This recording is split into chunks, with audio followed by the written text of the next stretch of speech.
Yo, what is going on, y'all? It's your boy Vel, and we are back with another League of Legends video, man. And we're going to be talking about another champion here. We are here again with the homie Jake. Going on.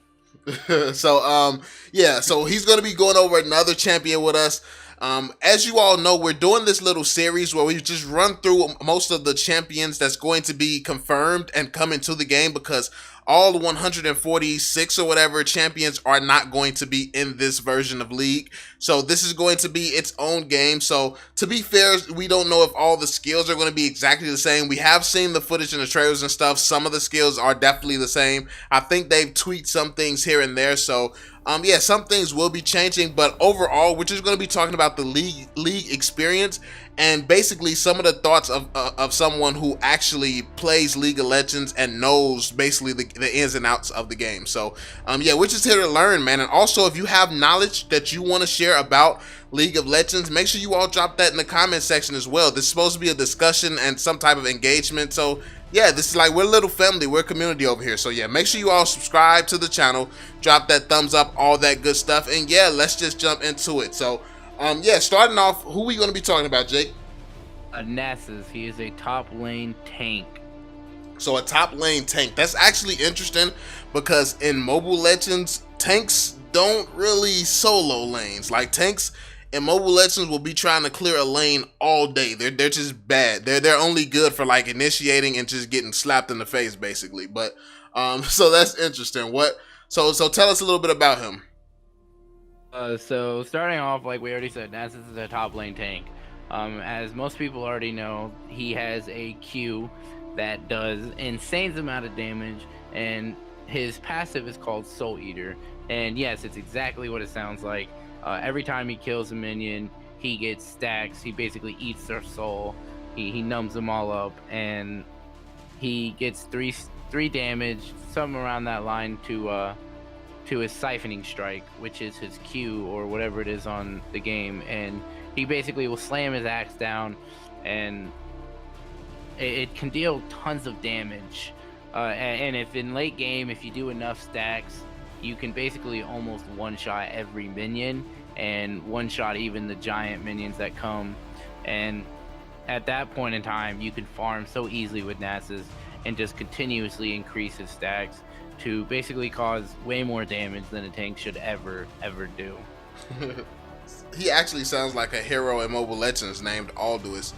Alduis basically just builds up stacks, and once he gets around like 500 stacks, he could basically one-shot anybody in the game, like even tanks. So yeah, it's really dirty. So he sounds like he's going to be a hero or a champion similar to that. So that's going to be insane. So he's a solo laner. How exactly does the solo lane actually farm? Since you all don't go into the jungle and stuff, is it enough farm to just stay in that lane and just attack minions and you're going to get super fed?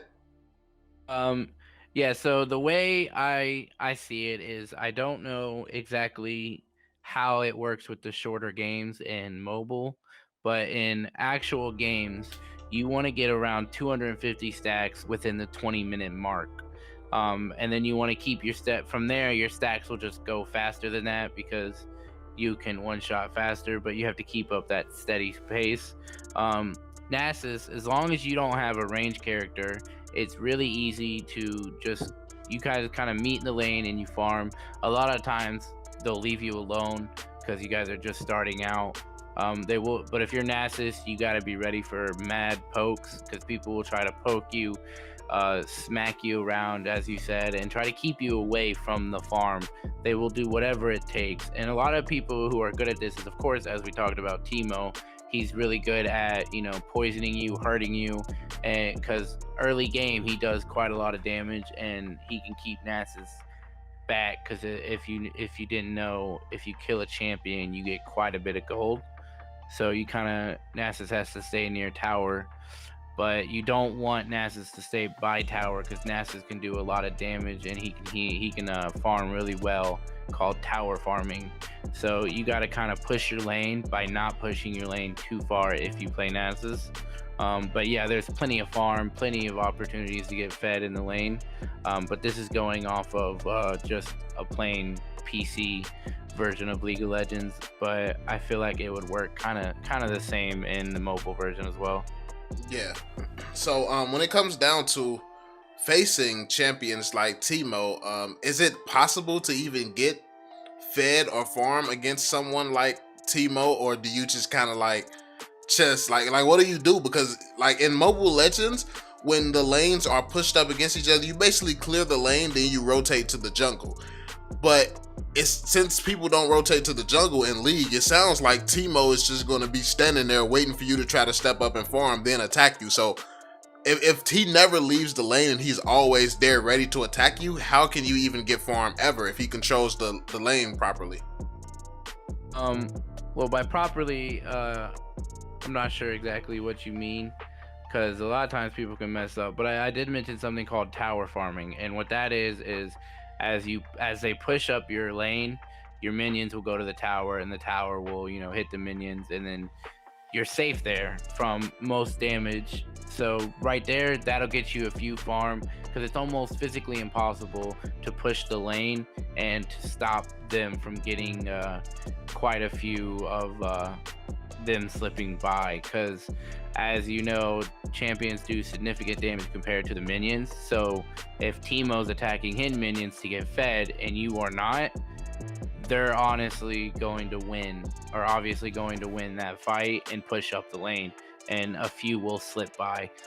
But the main goal is at that point, if you do get caught in that, that is what the jungler's job is to do, is to come by and assist you so that you can A, kill Teemo, or B, get him low enough to back up and have to go back into the base so that you can get a few farm in right then and there so that he can't poke. And with Teemo, your best bet is to try to tower farm until you can get a magic resist item, and that's going to stop the main poke Timo has on you, and gonna take it a lot harder for him to poke you. So that will help you slip by and hit your Qs. And with your Qs, you can also get health back as well. As I mentioned, he does have good health regen. So with your Q, you do get some health back if you hit or kill a minion. So it kind of helps you fight Teemo's poke and poisons.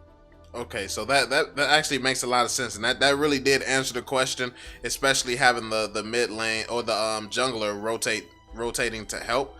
Because yeah, what I meant by properly is like if I was a Teemo player, then I just simply wouldn't I wouldn't kill all the minions in the lane. I would just force them to stay up in the middle, and every time you try to step up to get a last hit, I just step up and try to poke you, and I just would keep the lane basically staggered right in the middle, so it's not close to your tower at all, and it never goes close to your tower. And I just keep letting the waves come without pushing the lane up. You get what I'm saying, basically? So that's basically how I would play it. So you can't get to safety basically, and you can't farm, so you're kind of just stuck. Yeah, if you do find yourself in a situation like that, you're gonna want to stack health pots because you're going to have to take some hits to get some of those farm. And yeah, you gotta accept you will get poked, you will take some damage, but if you keep stacking up on your health potions, you can get, I'd say, around a good 6 or 7 farm before you really get low to the point of danger where you're about to die.